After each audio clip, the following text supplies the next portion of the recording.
What's going on, guys? We're back with a brand new video. In today's video I'll be going over my 2021 AFL ladder predictions.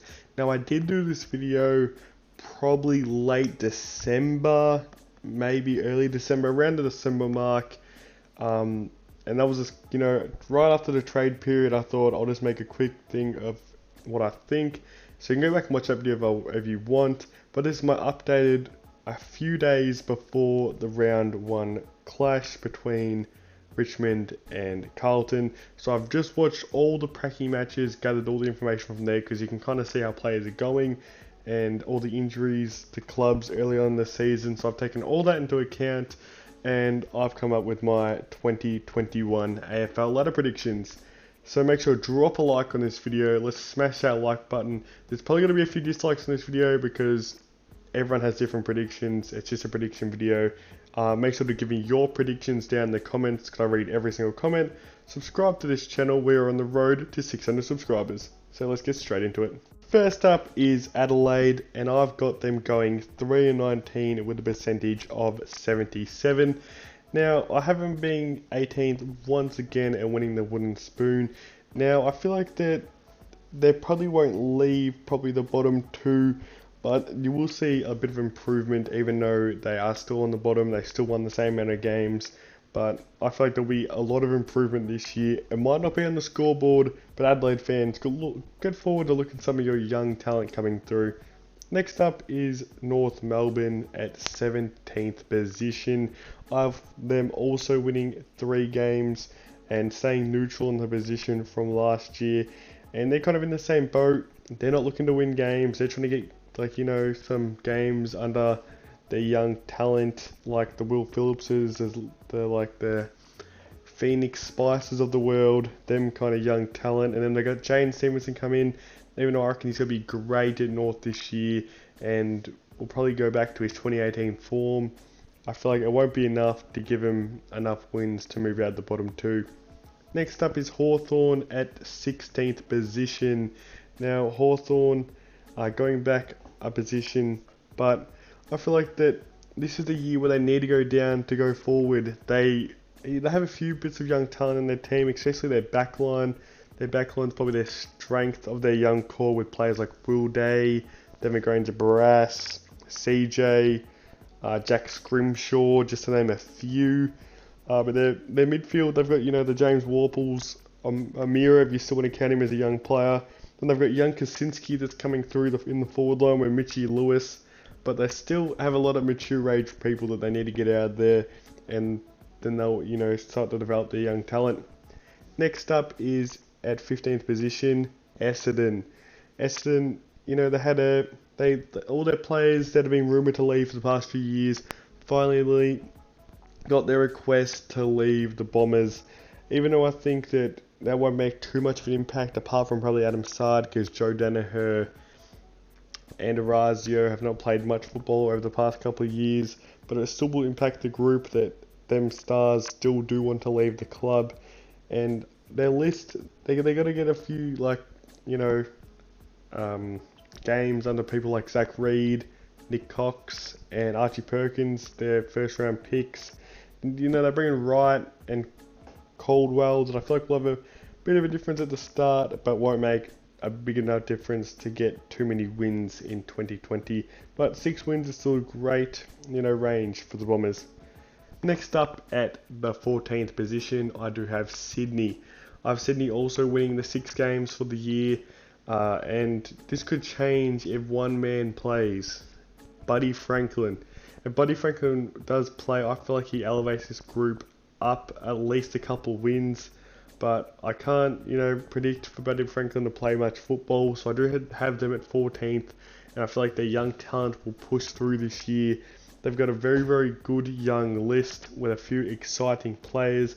Isaac Heaney's coming back from his injury that he had this year.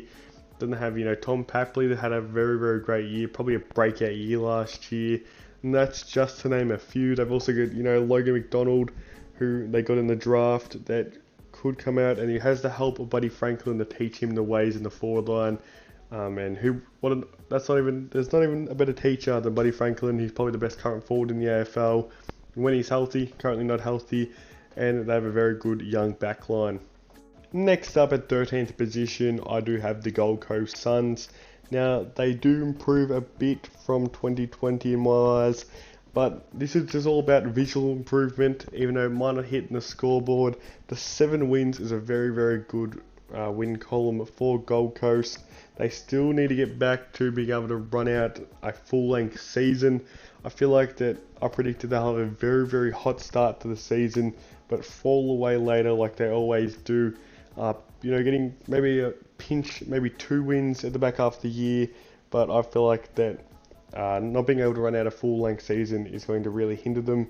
But expect Ben King, Isaac Rankin, Matt Rowell. I've heard Noah Anderson's having a great pre-season. Elijah Holland's a top 5 pick. They all have very, very great years. Next up at 12th position, I do have Fremantle. Now this is a very controversial one because people do have Fremantle even pushing into the top 8 in 2021. But a team that relies so much on Matt Taberner being the #1 man up forward, I cannot see pushing up the ladder in 2021. I feel like they still will get a lot of improvements for the players like Andrew Brayshaw, Adam Chera, Caleb Sarong, like Luke Ryan, but I just don't see like their forward line working to kick enough goals to beat teams in 2021, especially with the big injuries to Rory Lobb, which is probably their second target down forward apart from Matt Taberner, and Michael Walters, which is probably almost their main goal scorer at times in the past. So a team that they'll just be like double teaming Matt Taberner because they can play off other forwards that are not as dangerous, which will just affect their forward line a lot. Unless they have a breakout player in the forward line in 2021, I don't see them being able to push too far up the ladder. Next up at 11th, I do have the GWS Giants, a team that I feel like their premiership window is going to be officially shut in the 2021 season. People could already say it was shut last year, but I feel like that they will go back again, take a step backwards again. They have a talented list, but I feel like the moral out of their group has been taken out. They look like players running around without any soul, especially with players like Jeremy Cameron leaving in the off-season. I just do not see how they go forward in 2021. Next up is a very controversial one again, which is Carlton. I think Carlton have a very, very good list. They added some players like Zach Williams and Adam Sard, but their forward line is still a huge problem, I feel. They have Charlie Curnow that does not seem to get healthy. Harry Mackay just went down with an ankle injury, even though he is expected to probably play in round 1. I feel like that they're relying a lot on Harry Mackay, and I don't think he's ever kicked more than 30 goals in a season. So that's very risky to rely so much on him. Eddie Betts is completely, out of his prime now. You can't rely on him. Zach Fisher is looking very promising. He's a very, very bright spot up forward. But I feel like they're relying too much on the players like Harry Mackay and Zach Fisher to kick so many goals for them. Because they're players like Levi Casbolt, inconsistent at times. Mitch McGowan, very, very inconsistent. Charlie Curnow, he's an absolute star, but he's never healthy. So I feel like their forward line's not good enough to be a top 8 side quite yet, unless Harry Mackay has an absolute brilliant year. Next up at 9th position, I've got Melbourne. Now this is a very, very sad one for Melbourne. Yet again, I predicted them to finish 9th on the ladder, and missing out on the finals by percentage. And this is an absolute heart stopper for Melbourne fans. After another year finishing 9th, I think they finished 9th previous, I think it was like 2017, they also finished 9th. So and they did finish 9th in 2020, so not a great run for Melbourne, but I do feel that a bit of an injury prone start to their forward line will hold them back, and we've seen injuries early on in the season to Melbourne, what it can do to the club. I still do have them winning more games than they do lose, but I feel like that they just don't quite have enough to be a top 8 side in 2021. Next up at 8th position is a team that I've completely changed since my outlook on them, since my first predictions, which was Collingwood. I previously had these guys sitting at 11th position, but now I feel like they're moving up to 8th position. I feel like Collingwood have a nice, young balance. They still have a lot of stars there. I think but when I look back in this in December, all the hate was going on in Collingwood. Treloar just left, Tom Phillips left, and now I feel like that it's time to rethink after they had a pretty good I feel like showing in the preseason. They showed some talent. They still got Cox. Myercheck didn't play in the preseason and they were missing, and they still look pretty good up forward. Ollie Henry looks very, very good and promising as a forward for him. Their midfield group looked pretty good on the weekend, even though they did not have Taylor Adams yet. I'm pretty sure he's playing round 1. But I really like their side. I feel like they have a lot more young talent on their side now. And I'm ready to see what they can do in 2021, but I have them finishing in the finals. Next up at 7th, I do have the West Coast Eagles. Now I feel like this is almost, the last chance for West Coast to do something with their current core of players.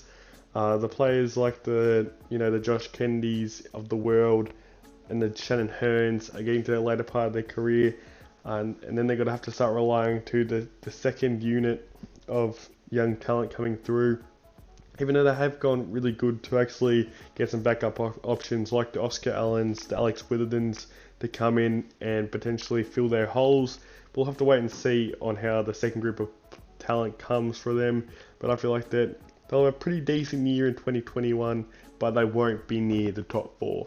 Next up, I do have the Bulldogs at 6th position.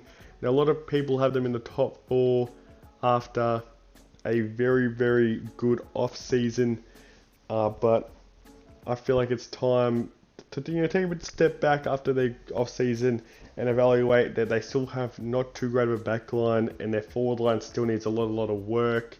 Very injury prone, their forward line. Aaron Norton is a good player, gets injured a lot, and their back line is not very reliable on the defensive end. They do have, the Johanssons and Caleb Daniels, but they're not too defensive orientated. So I still need to work on that. So I feel like that until they work on that, they'll be in 6th position. At 5th position, I do have Port Adelaide. Now this might be a shock to a lot of people because a lot of people have them in the top 4. They think they're premiers almost. I have a lot of people in the premiers favourites for the Port Adelaide Football Club, but I don't know about it. I'm just not too confident in Port Adelaide in 2021, and I know Port Adelaide fans aren't going to be too hyped about this because the whole off-season Port Adelaide's been hyped up, but I'm just not quite sold on Port Adelaide yet. I feel like this is the season that they fully showed themselves in a normal season what they can do, and I know a lot of teams on this list, are in the same boat as them, what happened in 2020, but I just don't feel the same about Port Adelaide.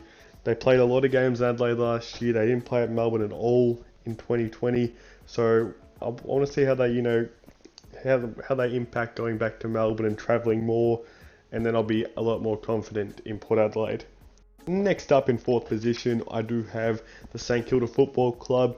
This team was very, very unlucky to miss the top 4 in 2020. Only their losses to Freo in North, where they were up by a bunch and they ended up choking the game. They would have been a top 4 side in 2020. I feel like a lot of people forget that. And I fully back in St Kilda to be a top 4 side in 2021, sorry about that. Because their list, I feel like it's only gotten better since last year, and they have so many young talent like the Hunter Clarks and the Caulfields, even the Jack Higginses, Dan Butler's still young, Jack Steele could be in Brownlow contention this year, and even Max King getting better. I feel like their list is very, very young. They've got some great mature talent like the Brad Crouches. If Dan Hanbury can get back to fully fit, they have a great list on paper, and I feel like they'll have a great 2021. Next up at 3rd position, I do have the Brisbane Lions. Now I have the final 3 teams all with the same amount of wins, only being different by percentage. And Brisbane, I feel like even though they will improve a lot with big Joey Danaher coming to their forward line, I feel like an underrated loss to the team has been this Cam Rayner loss. He has a big impact on their team, I feel. Even though they do have players to fill that position, I feel like that is a big hit to their team. He helps with how they set up structurally. He helps with their goal scoring. He can take hits in the midfield. That would take a little bit of a hit on them, but I feel like they'll still be an absolute great team in 2021 and will be up there at the pointy end of the season. Next up at second, I do have the reigning premiers that are going for a three-peat, Richmond. I feel like that they still, I don't really have to say much about Richmond. They have a great list. They have a lot of young talent coming through, even at this stage in their cycle of premierships. The Shy Boltons and I Bolters, like Jane Short, I reckon will have an absolute brilliant year. Potential Australian. Even though the players like Jack Riewoldt are still, probably in the backlight of their career. Dusty, he never seems to slow down, this man. And I feel like that they'll be very, very up there in defending their premiership this year. And lastly on this list is Geelong at first. I feel like that they could be arguably the premiership favourites, either them or Richmond entering this year. The ability to add players like Jeremy Cameron, Isaac Smith, Sean Higgins to a team that already, was leading at halftime in the grand final last year.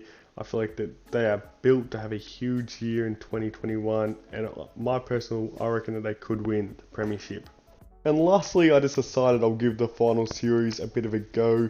And I'm surprised if I literally get any of this right. This is literally a complete shot in the dark. You never know how the final series go, and this probably won't even be close to what the top 8 looks like by 2021. Obviously, at the end of next season, I'll be making a complete prediction of the final series, but this is just what I think right now, that with like no form guide or anything, that I feel like Geelong will win the premiership in 2021 based off how their list looks. Jeremy Cameron, the Isaac Smiths, the Sean Higgins to go along with Patrick Dangerfield. I feel like that their list is good enough to finally knock Richmond off their three-peat that they're going for. So it'll be interesting to see how my predictions look at the end of next season. So thanks for watching, guys. Make sure to drop a like and a subscribe, and we're on the road to 600 subscribers.